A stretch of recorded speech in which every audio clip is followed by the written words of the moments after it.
Hello ladies and gentlemen, my name is Dan, the voice behind ThatKaitoDan, and welcome to the final episode review for RWBY Volume 6 with episode 13, Our Way.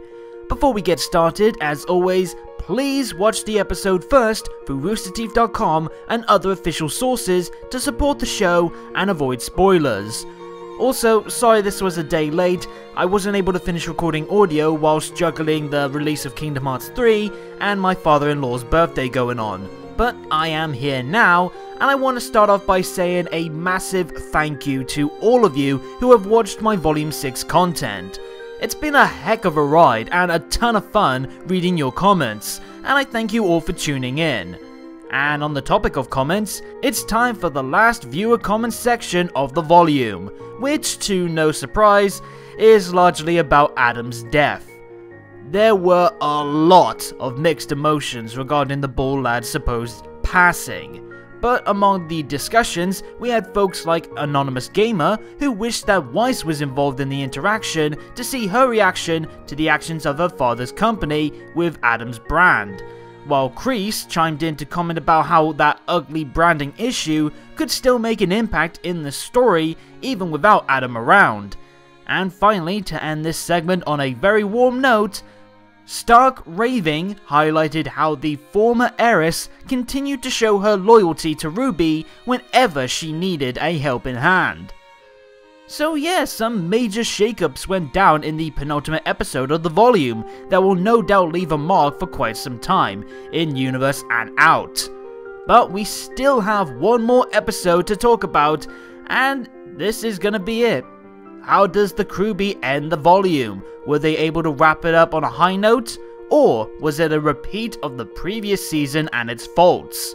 For the last time this season, let's find out! We open, not in August, but in someplace else, with the arrival of a Mistralian airship and a familiar pilot, Neo. Only she's looking rather different than usual, as she switches from her Mistral Airfleet disguise to her brand new attire, which looks just as stylish as her usual garb.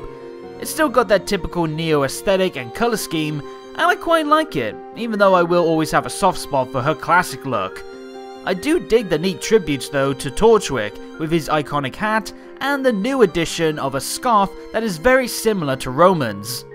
And she's not the only one with a new look, as we see Cinder also has a new mask and has ditched her traditional deep red dress style for a more stealthy black cloak over what looks to be some tight-fitting clothing. It's hard to say for sure what she's actually wearing underneath that cloak, as this is just the first look and it's in pitch darkness. But it does fit the devilish player's sneaky schemes. And speaking of stealthy, Neo shows off her semblance is now capable of materializing a disguise for other items that she touches, doing so by turning the Mistral aircraft into an Atlas variant. At least temporarily. Even for Neo this is asking a lot of her, but this way they can make it to Atlas much easier. Pretty cool. And it's great to see more examples of semblances getting stronger, even on the bad guy side. Cinder's impressed too, and as the two board their transport, she celebrates her upward turning of good fortune by twisting the final words that Pyrrha shared in their battle to gloat about how she still believes in destiny, especially when after falling so hard in the past, things are now starting to look bright for her future goals. What a bitch. All in all, this is a quick little scene compared to everything else that goes on, but I am glad that the episode swiftly addressed these two's current situation and how they'll begin to Atlas. And the new touches to the look gives this scene something exciting to stand out. Much stronger, I feel, than their scene in the vault. Even with everything on the menu for our time spent in Atlas, I will admit that I am very much looking forward to seeing how these two dangerous women work together as a team, and what part they'll play in the events to come, especially in comparison to the actions of Salem's forces. Afterwards, we return to August and the impending attack from the Leviathan and his grim buddies. By the way, the fandom has dubbed this big guy Bubbles. You're welcome. Blake and Yang reunite with the rest of the team and get clued in on the incoming threat and the fact that their allies just took out the only thing that could have taken the Grimm head on. At least they are aware of their share of the blame. Cordovan meanwhile is still ranting and raving from within the mech, and even when the group head on out, she's still blaming them for ruining things, before she starts to stew on her part in the conflict now that she's being left on her own. I know there's been a lot of back and forth in the fandom over who's to blame for things going out of control between these two sides, but the fact that they are at least starting to understand that they each effed up in their own way is all I really needed from this debate, so it's fine by me. Regardless, Blake also tries to take some blame for things going to hell with her side of the plan failing, but Yang and RWBY cheer her up, stating that her safety is the most important thing after everything she just went through. We also get this cute little look shared between the sisters that I admit I first thought would be just a silent moment of joy seeing the other safe and sound. But I have heard others suggest that it could be RWBY slowly understanding that there may be more to Yang and Blake's close interactions than she first thought, which I can now see as a possibility too. Either way, it is still a cute moment before we return to addressing the Goliath in the room, what to do about the Grimm. Maria points out that with Cordo grounded and the military distracted, they might not get a better chance to bolt for Atlas even though it is at the cost of Argus. Though of course, no one is up for leaving Argus to burn. Meanwhile, the Leviathan is getting closer and closer as it tears through the city's shields by blasting through its pillars. Two things. One, of course a freaking kaiju Grimm has a laser beam breath. Secondly, it's very nice of Atlas to leave the weak spot of the shields on the vulnerable side of the pillars. They really do like shooting themselves in the foot, huh? Overdependence and cockiness in their tech much?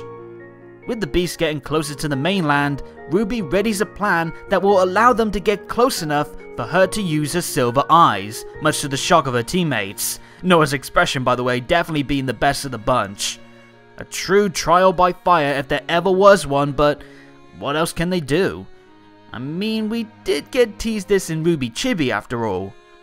Anyway, with the rest of the team distracting the beast, it's up to RWBY to steady her focus and use the thoughts of those that she loves and wishes to protect to fuel her power. And we actually get to see her reflections too via some lovely enhanced flashbacks to many memorable moments from the series past. It's a brilliant way to allow us, the viewer, to get clued in on what exactly RWBY is using as inspiration. And the upgraded artwork was definitely a wise decision to help the scenes blend better with the current engine. However, RWBY starts to lose her composure as the happy memories turn to painful reminders of those hurt and lost in the past. And to make matters worse, the Leviathan has turned its attention back to RWBY, having been attracted to her by the relic that she's still carrying. But before she becomes Grimm food, RWBY makes a desperate play by calling out Jin, making use of her summoning, slowing down the surrounding area to give her more time. Fast thinking indeed, and a pretty creative way to get RWBY back on track. Of course, Jin isn't too happy that she got called out for something other than someone seeking knowledge, so she does warn RWBY not to pull off a similar stunt in the future. Even though she did find it a clever trick too, which I imagine is another callback to Disney's Aladdin and the quick wit that Al used to get a freebie wish out of the genie when he too was in a pinch. With RWBY given a second chance to find her calm state of mind, we get a few more glimpses of positive moments before the episode offers us something that we have all been waiting on for several years now. Our first true look at Summer frickin' Rose. Holy hell, I did not see that coming, and trust me, you'll see that in my upcoming reaction to the finale. But wow, what an occasion to see her at last and in full model for the first time, being that final pleasant vision that RWBY sees standing on a similar cliff, mind you, of that of her grave, to inspire her daughter to finally control the power that they share together. It kinda gives me vibes of a iconic scene from the recent season of My Hero Academia, and if you've seen the series, you may get what I'm referencing. and this may either be one of the few memories that RWBY has of her mother while she was young, before she died, or it could be some sort of fantastical link, but whatever it is, it definitely gets the job done in helping RWBY finally summon forth her power by her own will for her greatest moment as a silver-eyed warrior, turning the gigantic beast to stone. And what else does a heroic feat like this deserve but an emotionally powerful tune to accompany it, as we get a short but epic performance of a new song from Jeff and Casey called Indomitable, the theme embodying RWBY's strength of heart despite the odds and the desire she has to use her light to guide the unbreakable spirit of humanity when their body is weak and lacking hope. It's a moving piece, and already the song that I'm most looking forward to hearing in full once the full OST is out.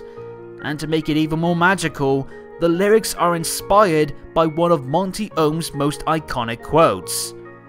But there's an issue. Despite thinking that her silver eyes managed to petrify the hulking beast, the Leviathan manages to break its head free, most likely due to RWBY's inexperience with her power, even with her better grasp of it. But all is not lost, as out of the blue comes KaitoDan, -1 mechom. Now that she's had some time to cool her temper, and after hearing the kid's brave efforts to defend Argus, she's taken RWBY's prior speech to heart and comes charging in to protect the very people that she's previously looked down upon. As great as this moment is though, I will admit that the frame rate difference as KaitoDan lunges in with her drill did take me out of the immersion quite a bit. It's rather choppy, and I want to believe it was done intentionally to match some sort of similar move that you would see in older cartoons and the like, but I do think that this scene probably could have done without it, as even though it was only there for a tiny period, it did distract me in what's supposed to be this big turning point for the character and the closing act of the battle. I was glad though that RWBY's silver eyes didn't kill the Grim in one go, as making her incredibly skilled with it with only her first real attempt to control it would have made her far too powerful at this point in the story. At least having its strength shown off by momentarily freezing the beast does show off its potential, and some issues with the frame rate aside, it's still a solid end seeing KaitoDan wisen up and do what is right to start making up for her past attitude. With the Leviathan finally slain, RWBY shares her thanks and apologizes for her group's part in their recent scuffle, and to her surprise, KaitoDan offers RWBY's group a free pass to leave for Atlas as a way to make up for her side of the issue, while she and the rest of her forces make sure that Argus is safe. Not a bad place to leave KaitoDan as a character. Improving her attitude allows the heroes to leave Argus in better hands, and it can serve as a small example of how RWBY and her allies could possibly spark change in those in Atlas if they were able to cut through the heart of someone as prideful and stubborn as KaitoDan. And it caps off a really strong scene wrapping up our time in Argus. Could the fight with the Grim maybe have gone on a little bit longer? Perhaps, but then it would really just be unnecessary fluff. And there's not much else I could imagine the heroes being able to do, with most of them already being worn out and the fight taking place in the air. Not to mention we got most of the big team battles already in the last 2 episodes. This one was just more about RWBY's crowning moment of awesome, finally grasping the decent control of her power. It was still packed with a lot of good suspense and excellent animation work, by the way, with the trip down memory lane definitely being a remarkable directive touch for that added emotional punch. So while I can accept to others why they may feel it's lacking, I personally think that they wrapped up the action the best way they could, and then some. So at last, the group is on their way to Atlas, giving everyone some much needed time to relax on the flyover, and they can share some praises for all involved. Crow starting off by feeling very proud of his niece despite her numerous risky moves, and his mood is so positive that he willingly chooses not to take a sip from his flask. Alright, some good improvement here too. This, and the praise he gets from Maria, should put Crow on the right track to bettering himself and avoiding any future relapses of his broken state that he spent most of this volume in. And there's positive vibes all around the group as a whole. Blake and Yang are closer and stronger a pair than ever before, Jean's in a much healthier state, much to the joy of his teammates, and RWBY, dodging the credit as usual, shares some praise at Oscar too for his safe crash landing skills. Except that it wasn't all Oscar. Turns out, Ozpin made a quick appearance in his head to help guide Oscar to a safe landing before secluding himself once again. I guess even though he's still mulling over his many mistakes, he's not abandoning the group when they are in need of help, and the fact that he did so without taking control of Oscar's body is quite the curious detail. Could this backseat protecting approach that the ex-headmaster is taking lead to some developments in the twosome's soul bonding? Something to think about in the future, but I am glad that Ozpin's good intentions are still present to not let his sabbatical get in the way of helping the kids. And after all the hurdles in their way, after all the highs and lows that they've been through on this volume, the heroes are finally within touching distance of Atlas, which we finally see for the first time. And boy, what a sight! A floating landmass high above the rest of the city. Anyone else getting Midgard vibes from this place? You got the high-class, stunning crystal white buildings up above, which must be home to the Academy, the military, and of course the Schnee Dust Company and the Schnee Manor, while underneath you got the lower class, and what must be the dust mines that are responsible for all those massive plumes of smoke. You couldn't spell out class issues of this place much better than this, but damn if it's still not a striking image all the same. I really do hope that we spend a ton of time in Atlas, as there's a bevy of possible plot elements to explore, especially when it's a place looking like this. None more so than the rather big issue of the military's current aggressive stance. As we see hovering above the city is the entire Atlas air fleet, prone and ready for any incoming attack. Just how paranoid has Ironwood gotten, expecting a battle at any moment? Either way, if the heroes were hoping for a less stressful time in Atlas, any hope of that has probably been wiped clean, as the main part of this episode closes off here. But it's a volume finale, we don't end here. We got the small matter of the credits song to talk about first, which is a duet featuring Casey and metal singer of the band Seven Spires and frequent collaborator of Jeff's, Adrienne Cowan. The song itself is called Nevermore, and is from the perspective of both Blake and Yang, sharing their feelings of defiance against their shared demon, Adam, looking back on the pain that they felt because of him, and their will to stand up against him, even tying into Adam's song Lionized by dismissing his feelings that he should be seen as a heroic savior for the Faunus, when all he is a violent, broken man who torments others. Another bombastic and emotion-heavy tune that perfectly captures the suffering and the boldness of both characters, and Casey and Adrienne's vocals flow so perfectly together.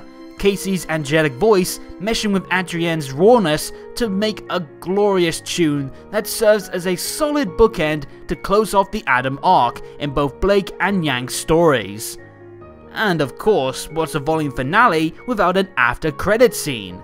We close off things in Salem's realm, with Mercury standing in the still-wrecked meeting room before he's joined by Emerald, who almost seems to look like she's about to apologize for their previous fight.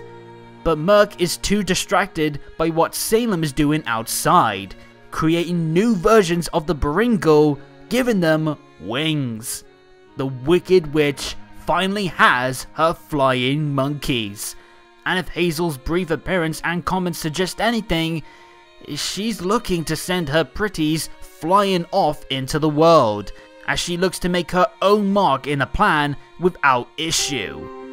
I wonder though, with Watts and Tyrion heading to Atlas, could Salem be turning her attention to Vacuo to attack that kingdom, knowing full well that her heroes are still far away from there? If there's ever a time to strike Vacuo, now would be the best time, which doesn't bode well for the kingdom over there. Or it could just be the villainess is readying her forces for when her cohorts have crippled Atlas from within, leaving them vulnerable to a swarm. There is one thing that's for sure anyway. Salem is not giving up anytime soon. But that's it. That's everything from the volume finale. So, what are my final thoughts?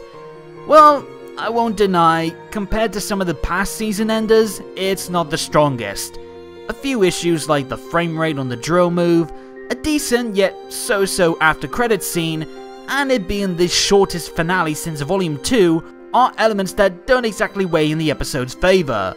But at the same time, a lot of these complaints are more so nitpicks or just small minute issues that don't detract that much at all compared to the large amount of positives. The biggest thing that a volume finale needs to do is close off its present arcs while setting up the next ones, and I truly feel this episode did just that. Cinder and Neo's method of getting into Atlas? Addressed. The ramifications of the mech fight? Addressed. RWBY tapping into her silver eyes? Addressed. The fate of Argus, the initial reception at Atlas, and the goings on of Salem and her forces? All addressed. There is barely a plot point that this volume focused on that wasn't pinpointed in this episode, and given a conclusion that was, for me, equal parts entertaining and exciting. The Leviathan fight was a tense and thrilling set piece for RWBY's literal shining moment. And the curious issue of how things would end with Argus and Cordovan was neatly wrapped up to where I felt that Cordovan's growth felt natural and in keeping with the overarching message of coming together stronger to do what is right, even when the going gets tough. Several members of the cast got some bright moments as well to close off the volume on a high.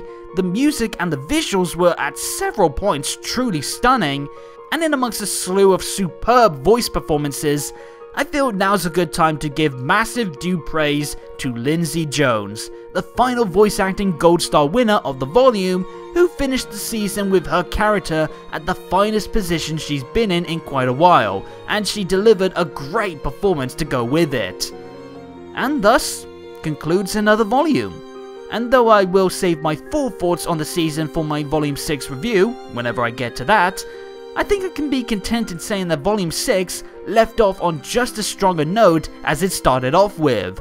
What it may have lacked in jaw-dropping action and shocking twists, it made up for in mesmerizing moments of pure emotion, fulfilling conclusions to the last few open arcs, and it set the stage promisingly for the next chapter in this grand tale. It's been a heck of a time as Team RWBY and company finally left for the frozen north. But while we now wait for Volume 7 to come around, I can at least feel content that what I just watched was another fun episode that left me smiling plenty into the next adventure. But as always, these are just my feelings. Time to make sure you tell me yours. Were you satisfied with how the Leviathan fight ended? Was there anything you wished to see before we left for Atlas? And let me know what you felt about this final Volume 6 episode in the comments down below. And while you're at it, please hit the subscribe and bell buttons to make sure you get every new video from me as they drop, and follow me on Twitter for more on anything to do with RWBY, Genlock, and as well updates on future content and more. But until next time, I hope you enjoy the volume and have a good day or good night, and peace out.